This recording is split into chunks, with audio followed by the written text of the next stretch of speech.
UFOs are now hauntingly familiar. They have shared our skies for an uneasy 50 years. Eyewitness accounts testify to their breathtaking speed, unparalleled maneuverability, and uncanny silence.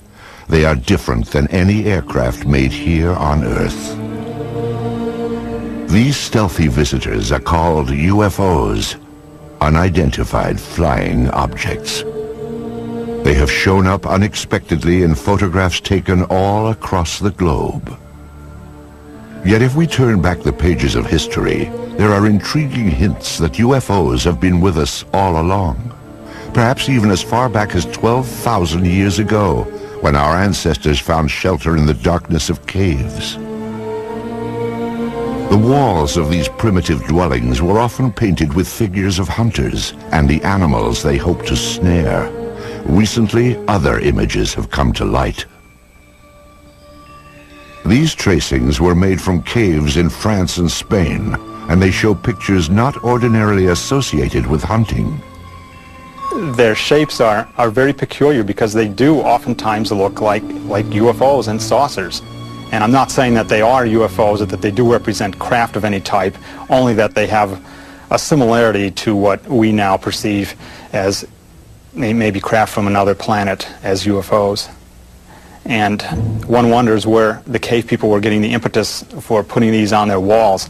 Obviously, putting paintings on cave walls was a laborious process, and you would only put down the most important things of your daily life. And here these objects appear not once, not twice, but fairly numerous times on the cave walls. The advance of civilization brought us out of caves and into cities. Some 4,000 years ago, scribes recorded what sounds like the sighting of UFOs during the reign of a pharaoh named Thutmose III. In the year 22 of the third month of the winter, a circle of fire appeared in the sky. After some days it became more numerous and shone with the brightness of the sun, extending to the very limits of the heavens. Royal Records of Thutmose III, 1480 BC. A millennium later, young Alexander the Great conquered his way across the known world. In 332 BC, he laid siege to the Phoenician city of Tyre, and accounts from both sides report that shield-shaped silver objects appeared in the sky. One supposedly sent down a beam of light that destroyed the city walls.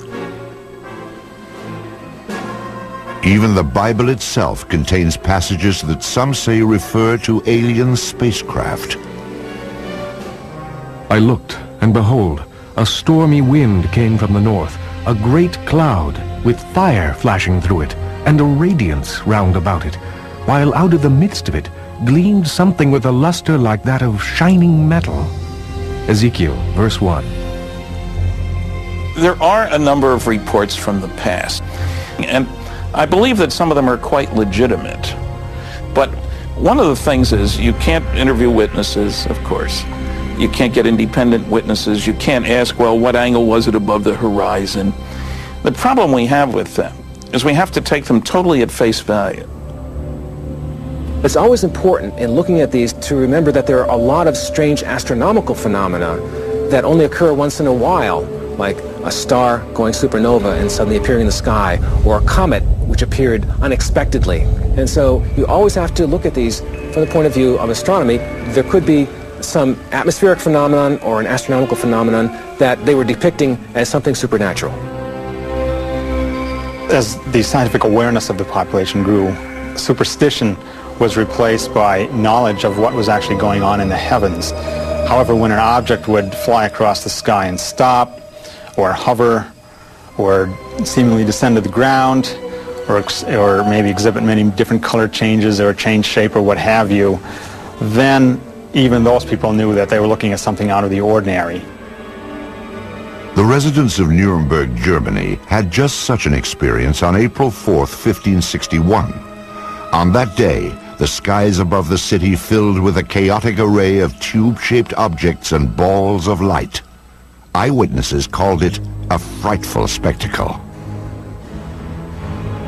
Chronicles of the time also report extraordinary displays over Basel, Switzerland during the summer of 1566. These events were depicted in primitive woodcuts made by eyewitnesses.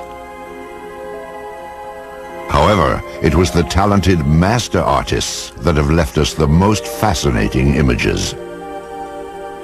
In 1998, an Italian writer named Daniela Giordano earned an award for her landmark study of the enigmatic flying objects depicted by Renaissance artists. She discovered that not only did the artist have these objects in the picture, but he also had people looking at these objects and shielding their eyes as though the people were actually noting with amazement that something unusual was in the sky. It's unknown why the object's there, but it does appear and it looks like a UFO. This apparently traditional religious work is known as the Madonna and Saint Giovanni. Here too, a witness to the flying object is placed unobtrusively, yet unmistakably, in the background. And it's very obvious that this person's attention is directed to the flying object. And the artist obviously wanted viewers of the painting to see that not only is there the Madonna in the painting, but that there's also an object in the background. Curious airborne craft show up in other media as well. These tapestries from the 1500s depict the life of the Virgin Mary. Lurking in the background is the familiar shape of a 1950s-style UFO.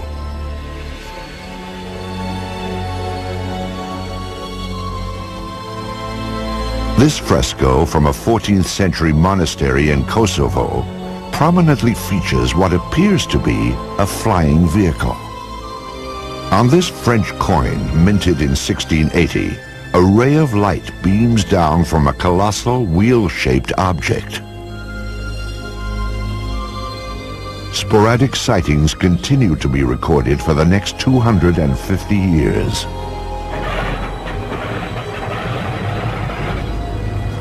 In the 1940s, World War II pilots joined the long list of UFO eyewitnesses.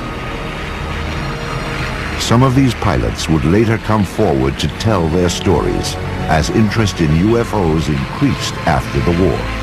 Pilots on all sides of the conflict, the Axis and the Allied pilots, reported strange objects, sometimes flying off the wingtips of their airplanes, and seemingly exhibit intelligent maneuvering. If you tried to fly the airplane toward it, the object would fly along with you and just keeping off the wing, or dive down or fly above.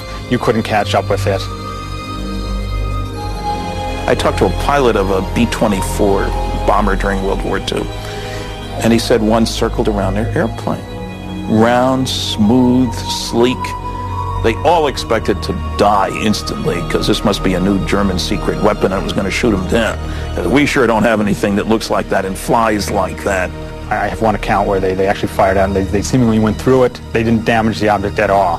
Allied pilots thought they were secret weapons of the Germans. Germans thought they were secret weapons of the Allies, England and America, and they were even seen in the Pacific theater. However, after the war, it became clear that neither the Allies nor the Axis had produced these super aircraft. Someone else had. And they did exhibit maneuvering that, again, was much like the types of objects that were seen immediately after the war ended and called flying saucers at that time. Many believe that in July of 1947, near the top-secret airbase at Roswell, New Mexico, the United States military finally got a close-up look at these mysterious spacecraft. The Army Air Forces has announced that a flying disc has been found and is now in the possession of the Army.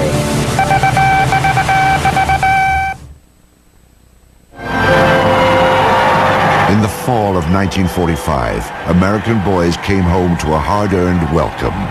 They had faced unspeakable horrors. Now they would head for suburbia and get started on the baby boom. At the same time, another new era was dawning. The age of flying saucers. The enigmatic spacecraft that had appeared from time to time through the centuries would now take center stage. The age of innocence was over. The wave of modern UFO sightings began simply, with no photos, no radar returns, and no physical evidence. Just a story told by one man at the right time in history. Kenneth Arnold was a 32-year-old successful businessman on the summer day that his sighting took place. He sold firefighting equipment and flew his own light plane. On Tuesday, June 24th, 1947, Arnold was flying toward Mount Rainier above the Cascade Mountains of Washington State. The air was smooth and clear as he reached 9,200 feet and noticed a bright flash. To the left and north of Mount Rainier, Arnold saw what he described as 9 unusual aircraft flying at over 1,200 miles per hour. As they passed the mountain, the objects were outlined against the snow. They traveled in a V formation and skittered across the sky in such a way that Arnold said they resembled a saucer skipping across water. Arnold first told his story upon landing at the Yakima, Washington airport. He sketched a series of diagrams to illustrate what he had seen. What he drew was shaped like a crescent, 50 feet long and only 3 feet thick. It had a rounded point in the rear. When seen edge on, he reported, it looked like a black line. It wasn't long before the story of Arnold's sighting startled the world. The newspapers quickly coined a name for Arnold's skipping discs. The name was flying saucers. Kenneth Arnold was soon to enjoy a celebrity status. The author of a book and the subject of magazine cover stories, he was looked upon as a combination of space-age visionary and screwball eccentric. The press would anoint him the man who started it all. In the days and weeks after Arnold's landmark flight, flying saucers became big news. Sightings were reported across the country. Indeed, at that time, more people knew about flying saucers than about the Marshall Plan for the post-war reconstruction of Europe. But one incident above all established flying saucers in the public mind. Roswell, New Mexico lies deep in the empty expanse of the American Southwest. Today, its very name conjures up memories of a supposed UFO crash and government cover-up. It is remembered as the Roswell incident. In the summer of 1947, the Army airfield in Roswell was home to the elite 509th Bomb Group. During World War II, the B-29s that carried atom bombs to Hiroshima and Nagasaki had originated here, and so would an event that gave substance to the belief in flying saucers. Headline edition, July 8, 1947.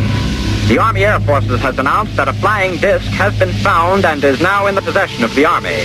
Army officers say the missile, found sometime last week, has been inspected at Roswell, New Mexico, and sent to Wright Field, Ohio, for further inspection.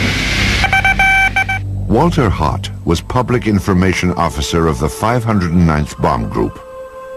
He was the official instructed to dispatch press releases to the radio station and newspapers in Roswell. The story fed the imagination of the country, but has been the source of controversy ever since. The press release that I received stated that we had in our possession parts of a crashed flying disc. The material was found on a ranch north of Roswell. Then the story abruptly changed. General Roger Ramey took command of the Roswell situation and issued a new statement. It wasn't a flying disc after all. To me, I think it was one of the slickest cover-ups by admitting that we had the material, and then a higher authority says, no, you don't. Flying saucer or weather balloon? Both Air Force stories couldn't be true. One fact was undisputed. Something had crashed at Roswell. A rancher named Mac Brazel discovered the metallic debris in this isolated rangeland outside of town. The wreckage was strewn over more than half a mile, and Brazel alerted the base, assuming a military plane had crashed. Jesse Marcel Jr. recalls that his father, the intelligence officer at the Roswell Army Airfield, had been dispatched to the debris site to determine what had crashed there. The night that my dad came home, he was very excited. He woke my mother and myself up and said he wanted to show us something very strange. And as I recall, he said this was parts of a flying saucer. I was 11, almost 12 at the time, and I had seen pieces of an airplane and weather balloons and things like that, but this was not like anything that I'd ever seen before. And the most intriguing portion of the debris that I recall seeing was what appeared to be I-beams.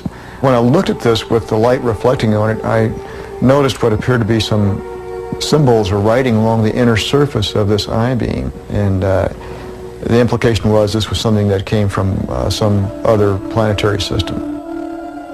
Author Kevin Randall researched the Roswell incident and learned more about the debris Major Marcel had collected. You have something called metal foil, been described by various people as like tin foil or lead foil. You wad it up into a ball, you drop it on the table, it unfolds itself and there's no sign of a crease. Randall interviewed some people who say they actually handled the mysterious wreckage back in 1947. It was all wadded up when he dropped it, and when he dropped it on the table and it hit the table, it spread out just like it was water. And so they all started holding it and playing with it, and they were trying to cut it with their knives, and they tried to burn it with their lighters, and they couldn't do any damage to it at all. There were also rumors of a second crash site with even more stunning discoveries. Frankie Rowe's father said that the fire department was called to the scene. There he had observed nothing less than actual extraterrestrial beings. They'd gotten a call on what they thought was a plane crash about 30 miles north of Roswell. And when they got out there, it was not an airplane. He said it was a flying saucer that had crashed. And there were little, what he called little people. And he said one of them was still alive. That there were two that were covered up laying on the ground. And he said they had been covered up, it looked like with body bags. And the one that was walking around there didn't appear to be hurt. Through his research, Kevin Randall has established what he believes happened next. According to a number of the eyewitnesses, the craft and the bodies were taken to Hangar 84 at the Roswell Army Airfield, where they were held for a period of time before the various flights were initiated and sent out of Roswell. Randall believes that crates containing the alien bodies and flying saucer wreckage were shipped out of the heavily guarded Hangar 84, never to be seen again. When the Air Force produced one MEGA weather balloon at the Roswell crash debris, many concluded it was part of a cover-up. In the 50s, there was the belief that the U.S. Air Force had proof of some sort that these were alien spaceships and was covering it up to prevent panic. There obviously was a cover-up of this accident, because years later my dad said he was actually part of the cover-up because he went along with the weather balloon story. Indeed, according to Marcel, his father revealed that he had been ordered to pose with wreckage from a weather balloon. My dad explained to my mother that this was a non-event. Don't even discuss it with your friends. Don't talk about it. I was a true Air Force brat, believed in following the orders, you know. He didn't want me to talk about it, so we did not talk about it. These people were visited by military authorities They were told to keep quiet. Frankie Rowe recalls such a visit from a man in a uniform. He started getting louder, and he kept saying, "Don't you understand? You did not see anything." And he had a nightstick type of thing with him that was kind of hanging on his belt. And he took that out, and he got very loud, and he started talking, and every time he would make a point, he would hit his hand with the nightstick. So he would say, "You didn't see anything, you were not there." And he said, "If you ever say one word about this the rest of your life, we will split up this family. If that's not enough," he said, "you know, this is a big desert out here. We can take you out in the desert." And he said, "No one will ever find your bodies." If this disturbing account is true, it can only be described as a death threat, a warning to remain silent about the Roswell incident. What was so vital to protect? In January of 1948, the Air Force would launch an investigation into the escalating flood of UFO reports.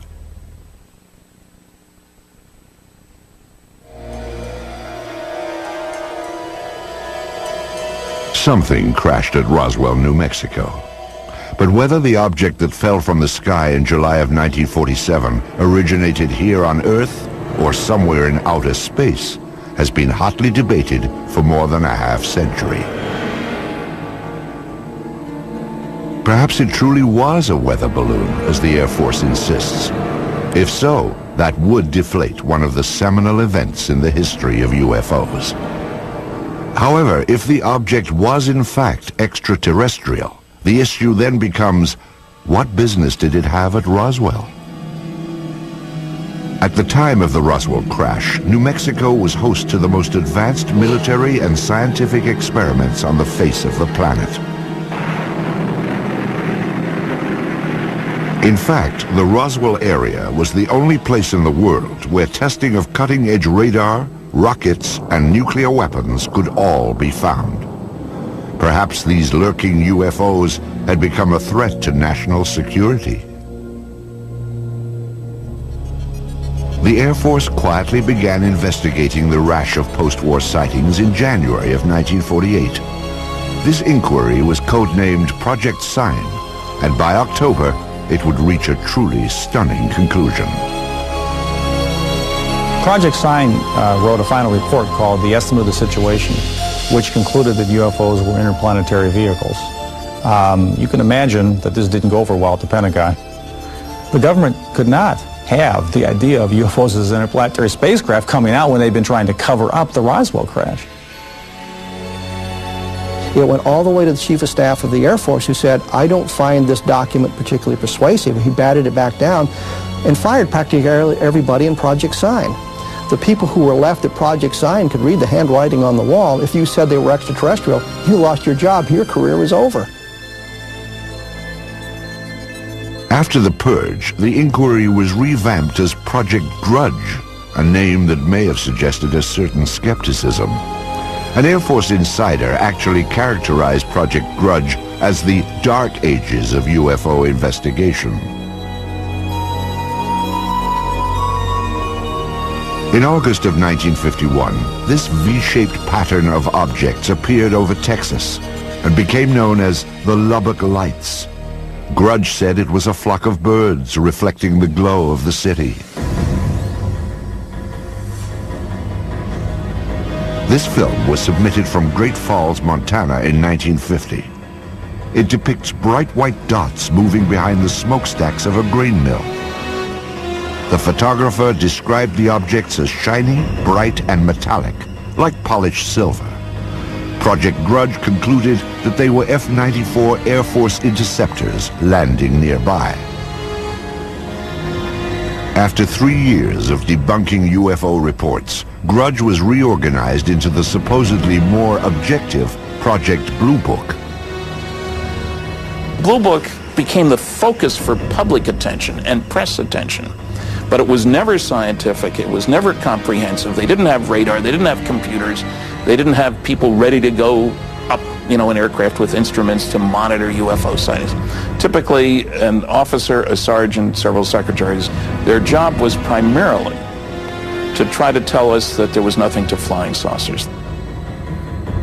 Major Hector Quintanilla Jr. became Blue Book director in 1963. The objectives of the program are twofold. They're the same as they have been since 1953 when the regulation was written. First of all, to try to determine if the UFO phenomena presents a threat to the security of the United States. And second, to determine if the UFO phenomena exhibits any technological advances which could be channeled into research and development. Many of the UFO reports were easily explainable as atmospheric anomalies, like this saucer-shaped lenticular cloud formation. The man who shot this film, a Navy officer and aerial photographer, claimed he saw these objects up close before getting out his camera. He said they were disc-shaped and gunmetal colored. Blue Book determined they were high-flying birds.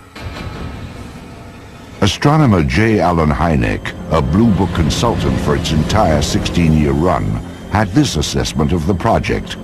Quote, "When Major Quintanilla came in, the flag of the utter nonsense school was flying at its highest." Blue Book's most notorious nonsense came in March of 1966, when it dismissed a wave of credible sightings, including many by policemen, as swamp gas. In December of 1969, the Air Force closed down Project Blue Book and washed its hands of UFOs. Few scientists were willing to approach the subject. However, there were some who embraced UFOs without reservation.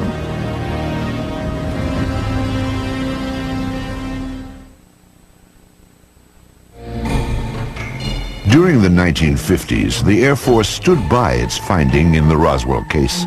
The crash was nothing more than a weather balloon.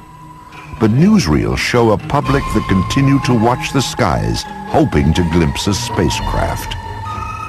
Suddenly, people from coast to coast began seeing UFOs.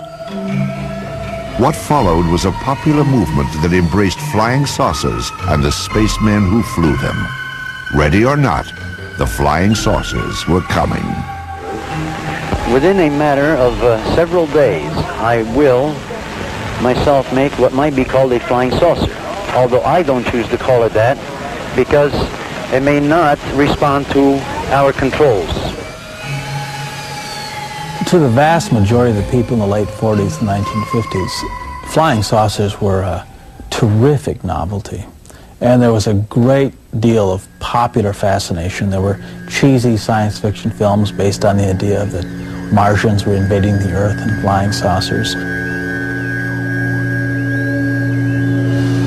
Popular magazines printed on pulp paper would hit the newsstands in time to cash in on the trend and expand it to legendary proportions.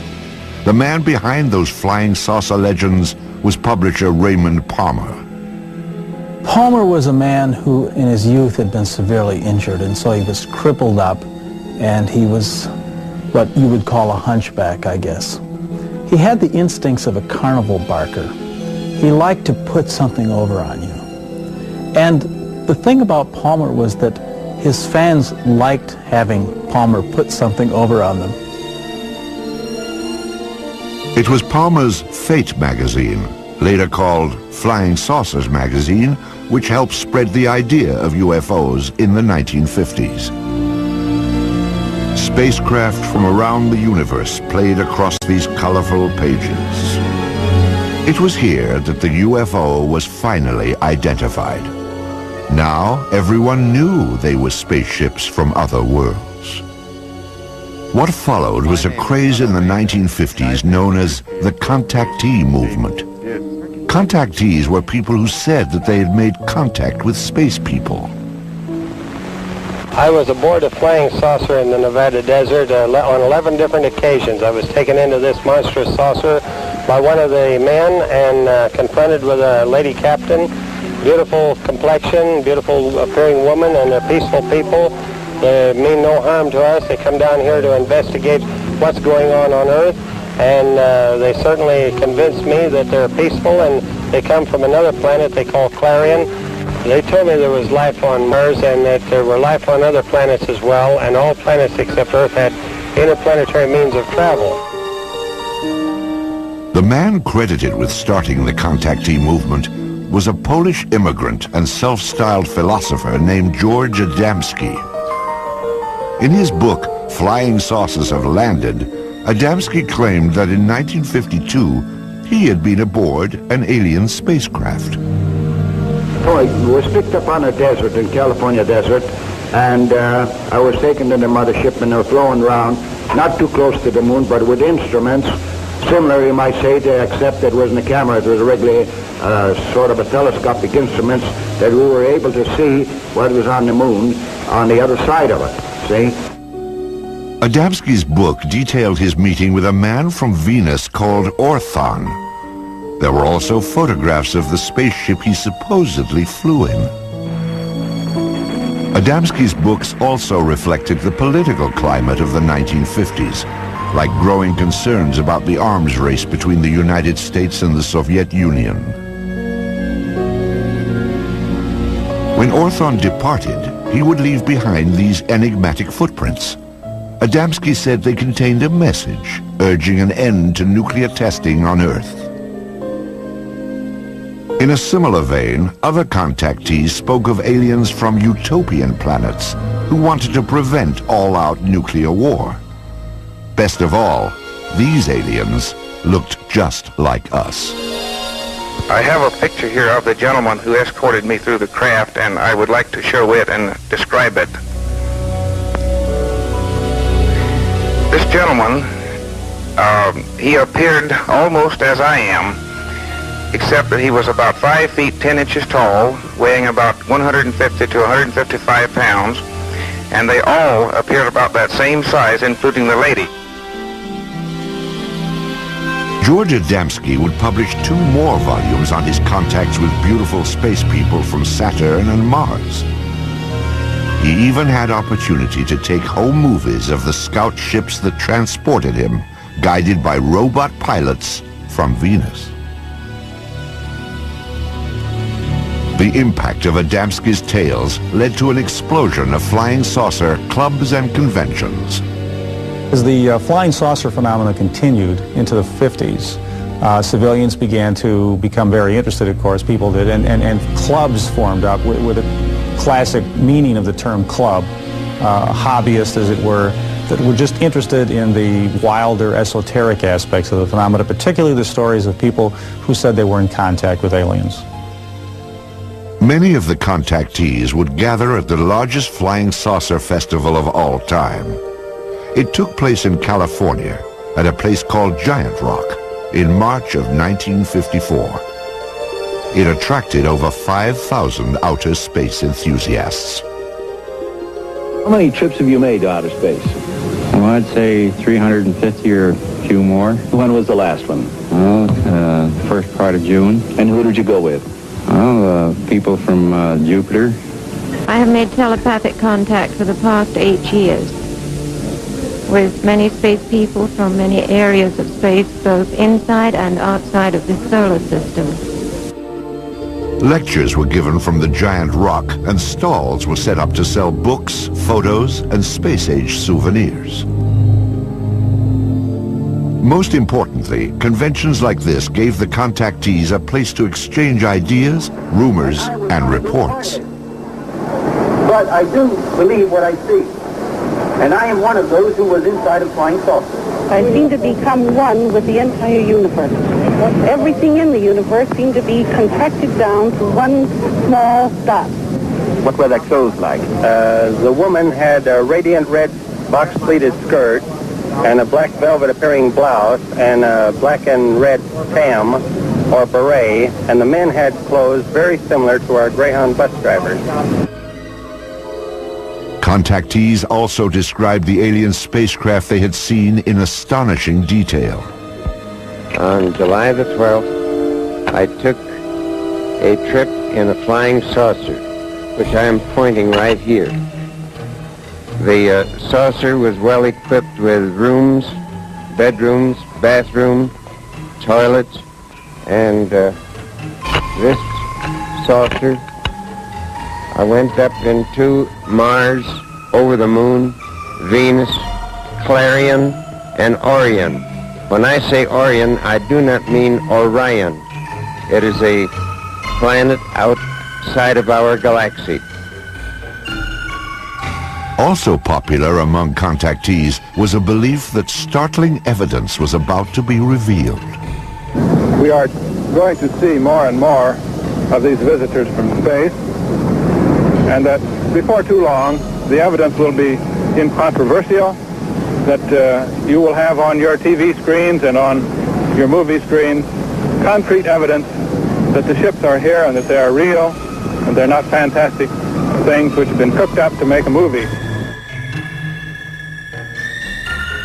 The contactee wave of the 1950s was a light-hearted sideshow to the UFO phenomenon.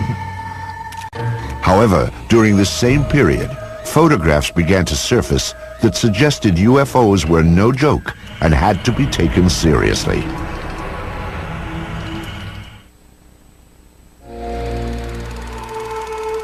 They are round, they are cigar-shaped, and they are cylindrical.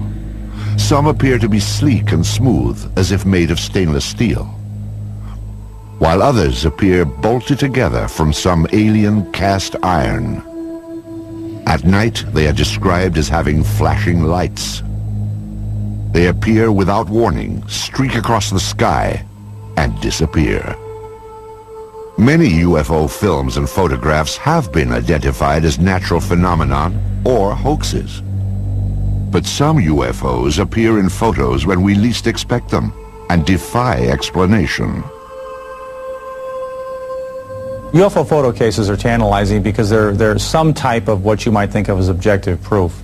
The UFO phenomenon is ephemeral, and normally all we have are reports of witnesses on a piece of paper on a tape recorder. But with photos, you think you have something physical. Indeed, photos offer some of the most convincing evidence that extraterrestrial aircraft may be real.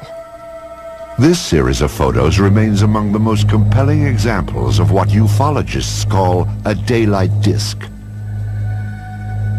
The photographs were taken on July 29, 1952 by George Stock, outside of his lawnmower shop in Passaic, New Jersey.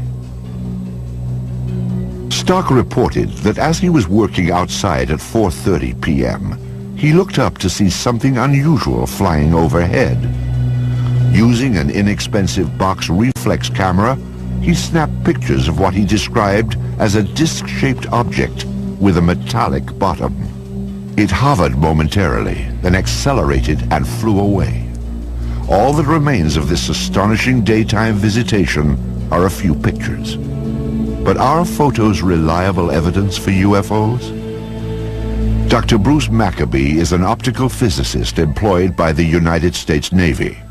His official research involves high-energy space lasers, but his interest also lies in the detailed analysis of UFO photographs. Of particular interest to Dr. Maccabee are photos which show no evidence of a hoax or misidentification and cannot be otherwise explained. One such case began at a farm in rural Oregon in 1950.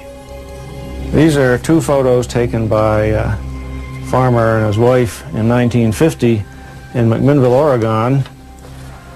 Here's the first photo and here's the second, and we'll get a little bit of a blow-up on these.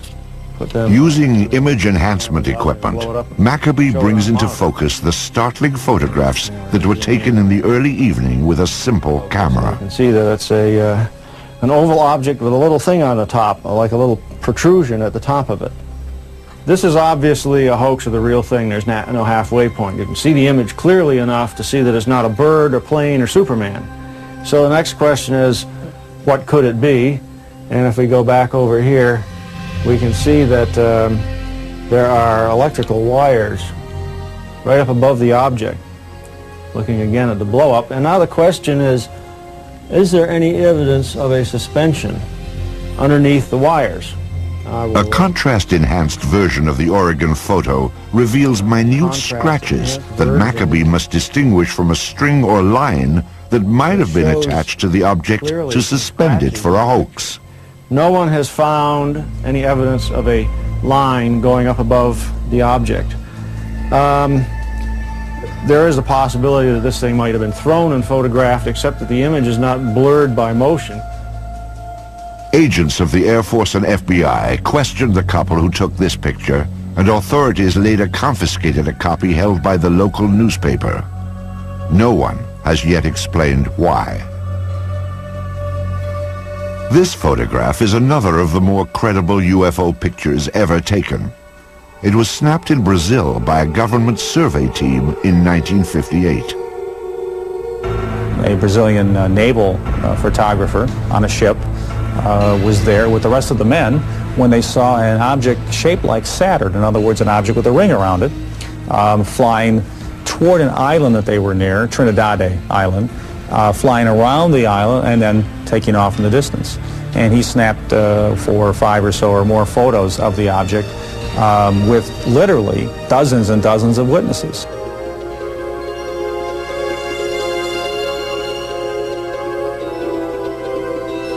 The sighting lasted nearly 2 minutes. First, the object was reported to have approached the island, then it disappeared behind a mountain. It then reappeared before moving off at high speed toward the sea.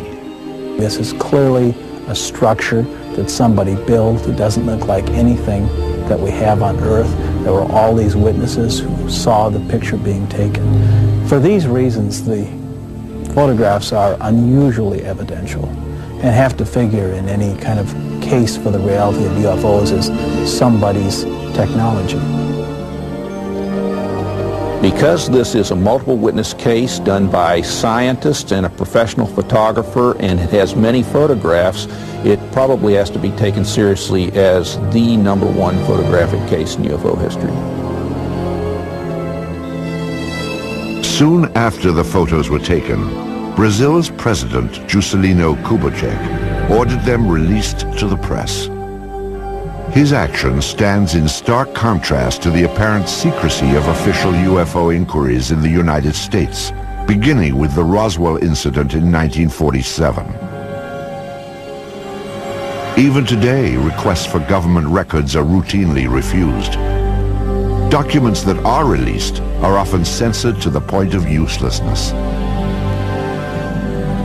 Perhaps it is no surprise that many suspect a government cover-up and conclude that unidentified flying objects may indeed originate somewhere other